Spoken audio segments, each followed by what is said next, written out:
Pemirsa, kelompok Houthi menyerang kapal MV Tihamah saat sedang sandar di pelabuhan Bab El Mandab, Yaman.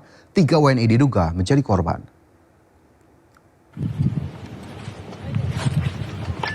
Dari sejumlah sumber di media sosial, rudal menghantam kapal komersial yang berlayar dari Oman pada Selasa siang. Kapal berbendera Tasmania milik warga negara Mesir ini diduga mengangkut peralatan militer milik Arab Saudi. Kemenlu melalui KBRI Muscat terus berkoordinasi dengan pihak terkait mengenai perkembangan insiden serangan, termasuk dengan perusahaan dan 2 ABK WNI yang selamat.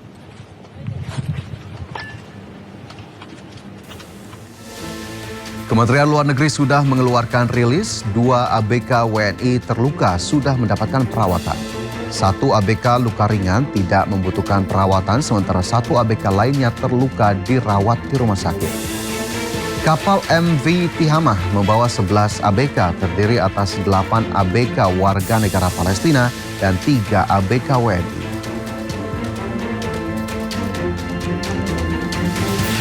Sementara itu 1 ABK WNI masih belum ditemukan.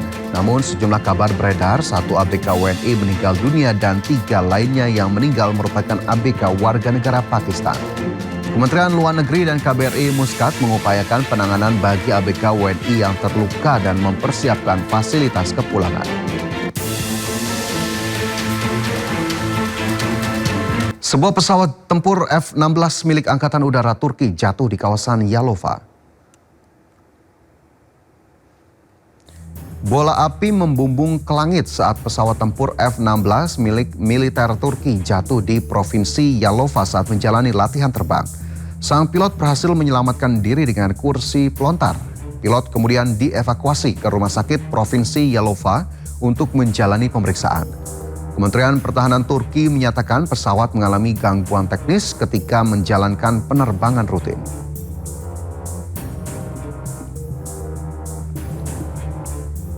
Perselisihan sengketa lahan antara masyarakat 3 kampung di Kecamatan Anak Tuha, Lampung Tengah kembali memanas. Perselisihan pun berujung pembakaran mes karyawan dan sejumlah fasilitas perusahaan.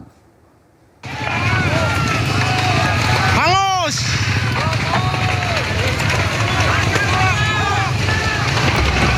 Peristiwa pembakaran terjadi di kawasan perkebunan PT Bumi Sentosa Abadi atau BSA di Dusun Sriwaya, Kampung Jati Tuha, Kecamatan Anak Tuha, Lampung Tengah.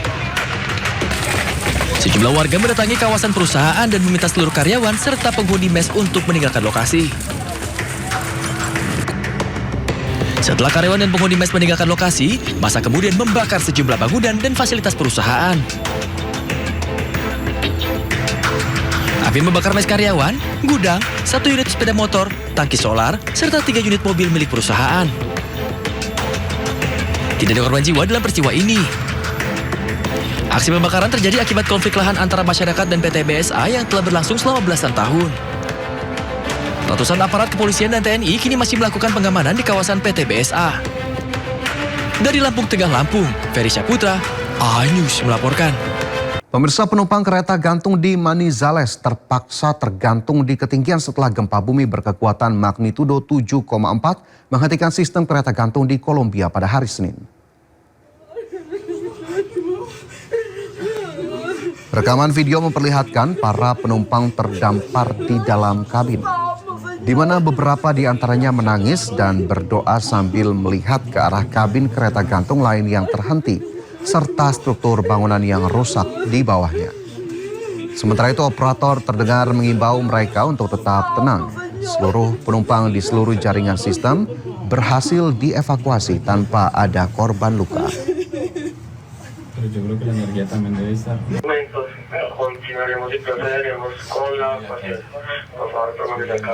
luar negeri, Jakarta Timur menggelar sidang pembacaan dakwaan jilid 2 terhadap Tifauzia Tiasuma atau Dr. Tifa pada hari ini. Namun terdakwa Dr. Tifa tidak hadir dalam persidangan sehingga sidang kembali ditunda 2 minggu ke depan. Pada sidang sebelumnya, majelis hakim telah mengabulkan eksepsi terdakwa Tifauzia Tiasuma atau Dr. Tifa.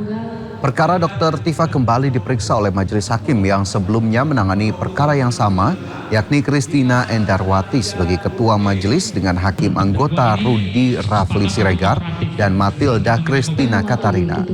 Sidang dimulai tepat pukul 9:03 waktu Indonesia Barat dan hanya berlangsung sekitar 7 menit dikarenakan pihak terdakwa Dr. Tifa belum hadir pada saat sidang pembacaan dakwaan hari ini.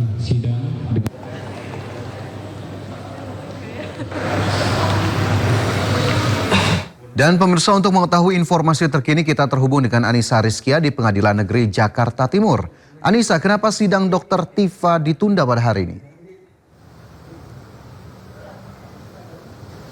Ya Fajar dan juga pemirsa, kalau kita berbicara mengenai alasan mengapa sidang pembacaan dakwaan terhadap Dr.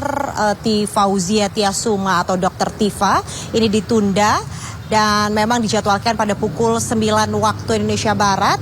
Informasi yang kami dapatkan memang sejak tadi pada saat sidang dibuka oleh Ketua Majelis, dari pihak terdakwa Dr. Tifa ini belum juga hadir karena informasi dari pihak kuasa hukum Dr. Tifa ini masih berada dalam perjalanan.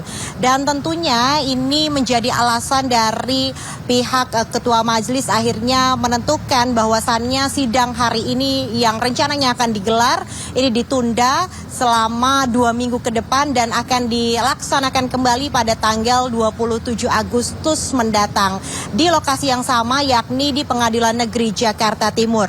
Nah, kalau kita berbicara mengenai kasus yang menyeret nama Dr. Tifa ini, memang kasus ini terjadi di kawasan Jakarta Selatan, namun mengapa akhirnya yang menangani kasus ini justru Pengadilan Negeri Jakarta Timur? Sidang pembacaan dakwaan kasus dugaan pencemaran nama baik yang melibatkan Dr. Tifa ini memang saat ini ditangani oleh Pengadilan Negeri Jakarta Timur karena jaksa penuntut umum ini melimpahkan berkas perkara tersebut ke Pengadilan Wilayah Hukum berdasarkan lokus atau penunjukan pelimpahan administrasi hukum penuntut umum, Fajar. Meskipun sempat terjadi perdebatan mengenai kewenangan relatif dan juga lokasi kejadian, tim kuasa hukum dari Dr. Tifa menyebutkan bahwasannya ini juga menjadi cacat hukum dan pada hari ini akhirnya dari pihak Ketua Majelis menentukan bahwasannya karena pihak terdakwa atau Dr. Tifa ini tidak bisa hadir sehingga sidang pembacaan dakwaan terhadap Dr. Tifa ditunda. Sementara tadi juga kami menyaksikan bahwasannya tim kuasa hukum menyatakan bahwa pemanggilan untuk Dr. Tifa ini baru diterima sekiranya pada H-1 atau hari kemarin, sehingga persiapan yang cukup mendadak ini membuat Dr. Tifa akhirnya datang namun memang tidak tepat waktu, sehingga hal itu menjadikan dari pihak Ketua Majelis memutuskan bahwasannya agenda sidang untuk hari ini ditunda dan akan dilaksanakan pada 2 pekan mendatang. Untuk sementara saya kembalikan kepada Fajar yang ada di studio. Baik, terima kasih laporannya Anissa Rizkia langsung dari Pengadilan Negeri Jakarta Timur. Selamat bertugas kembali. Pemirsa, Joko Widodo merespon langkah Dr. Tifa yang mengajukan pra-peradilan dalam perkara tudingan ijazah palsu miliknya. Jokowi meminta Dr. Tifa untuk mengikuti pokok perkara agar kasus ijazah dirinya segera tuntas.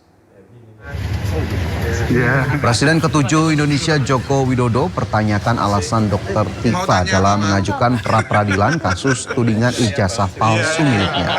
Jokowi menyebut jika Dr. Tifa yakin ijazahnya palsu, maka sebaiknya segera dibuktikan di persidangan pokok perkara. Jokowi juga lagi-lagi menegaskan siap hadir di persidangan dengan membawa seluruh dokumen akademik miliknya termasuk ijazah. Ya kalau yakin 100% palsu, mestinya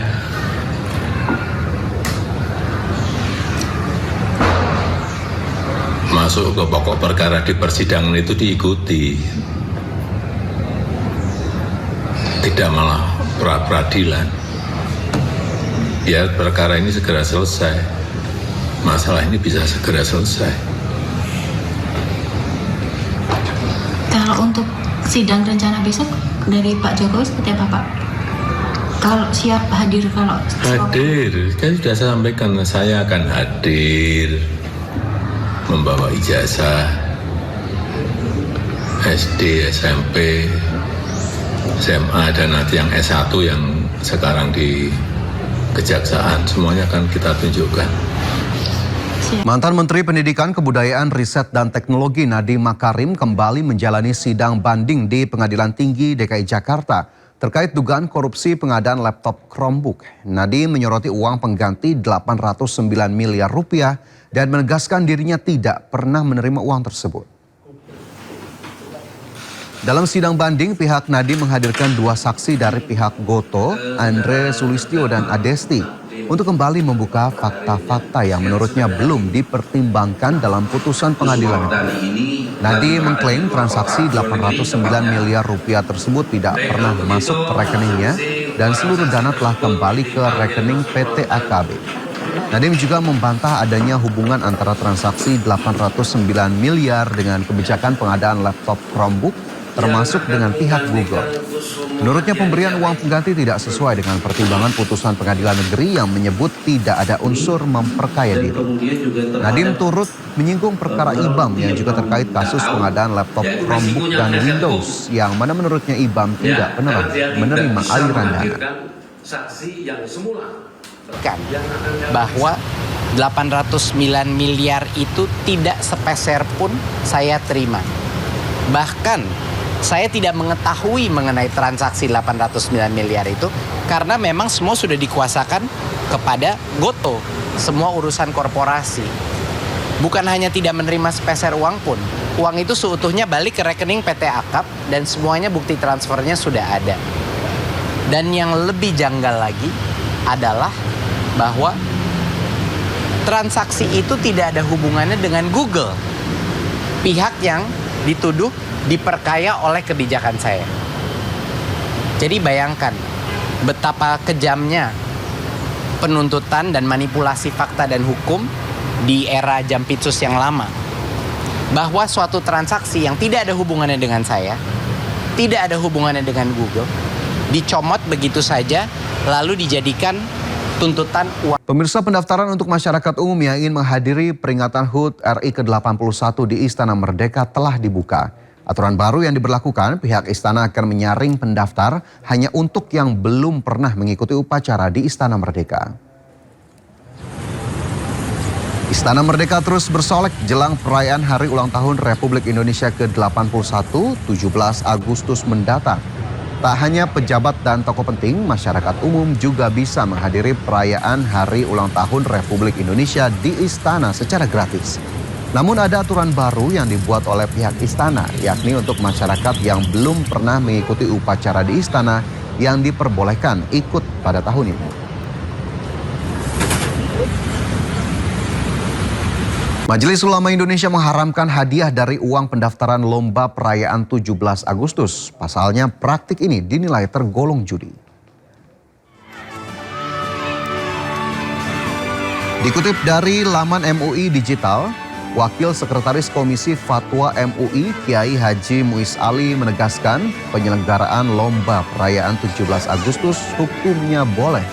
Kemerdekaan Indonesia wajib disyukuri karena merupakan rahmat, termasuk memeriahkannya melalui perlombaan.